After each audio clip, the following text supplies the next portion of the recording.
vrai que pendant peut-être 5 minutes, je me suis dit, oula, mais tu te rends compte de ce que tu es en train de faire? Je me disais, est-ce que c'est vraiment une bonne idée de montrer ton visage, de parler de tout ça? Est-ce que ton copain, il va pas être un peu vexé que t'étales ta sexualité? Oui, alors nous au départ avec Daphné, on a fait une école de cinéma, on s'est rencontrés là-bas. Donc nous on était dans des sections techniques, Daphné en montage, moi en image, et c'est vraiment l'idée en fait, enfin le sujet du film qui nous a donné envie de réaliser. Et donc on a eu une longue conversation de plusieurs heures avec Daphné pendant un voyage. Et on a beaucoup parlé de masturbation féminine, enfin de nos expériences personnelles par rapport à ça. Et aussi de la pénétration obligatoire, entre guillemets, dans les couples hétérosexuels. En fait, on a trouvé des expériences similaires ou même différentes.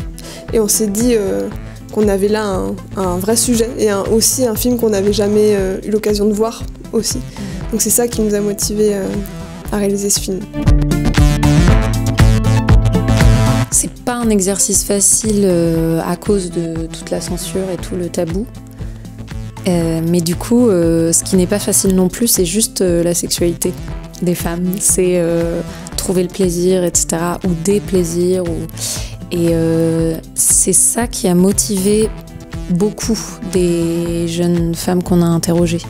Il y en avait plusieurs qui avaient une envie de parler de tout ça pour que les filles qui arrivent après elles ne vivent pas la même chose et moins de difficultés qu'elles. Et vraiment, il y avait une espèce d'équilibre entre le pour et le contre. Le contre, c'était toute la pudeur, la réserve, le fait de se dévoiler face caméra, que des gens qu'elles connaissent allaient voir, ou des gens avec qui elles avaient été, ce qui est une problématique spécifique du film.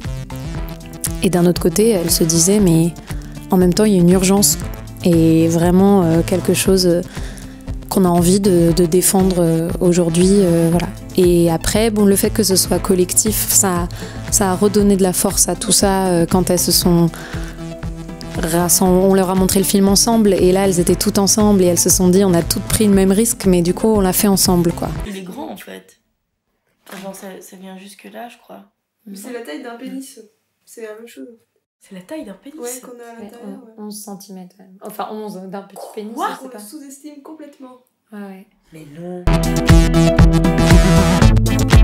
Bah en soi, en fait, ça nous paraissait très important de nommer les choses, de pas avoir peur des mots, de nommer un clitoris, un vagin, d'oser en parler aussi publiquement. Et après, ça pose la question du vocabulaire aussi. Il y a pas mal de mots qu'on utilise encore et avec lesquels nous, on n'est pas forcément d'accord. Enfin, par exemple, on parlait de l'orgasme vaginal. Nous, on aimerait bien que ce soit remplacé par orgasme clitoridien interne.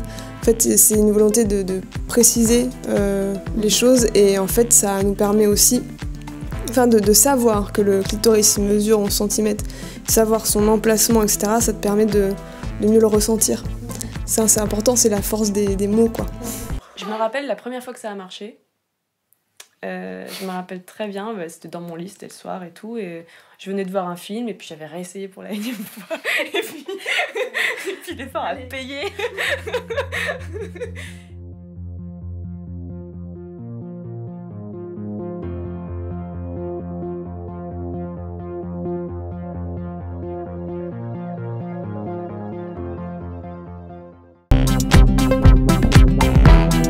Nos références artistiques, on en avait à la fois dans le contenu, mais plutôt dans le contenu que dans la forme. C'était moins le côté cinéma. Donc de ce côté-là, il y a les films d'Ovidi, les films de Sébastien Lifshitz, qui a fait pas mal de films LGBT, qui fait des très beaux documentaires.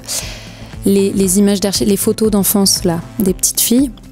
Moi, c'est son film, c'est Les Invisibles, c'est son film qui m'a donné cette idée, par exemple.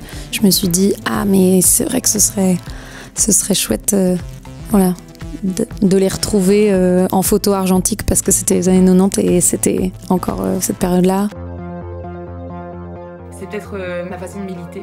C'est peut-être pour ça que je parle beaucoup de sexe autour de moi, mais je pense que c'est aussi une façon de revendiquer le fait que oui, on peut être une fille et oui, ça peut nous intéresser beaucoup et non, ça ne veut pas dire que nous sommes des salopes.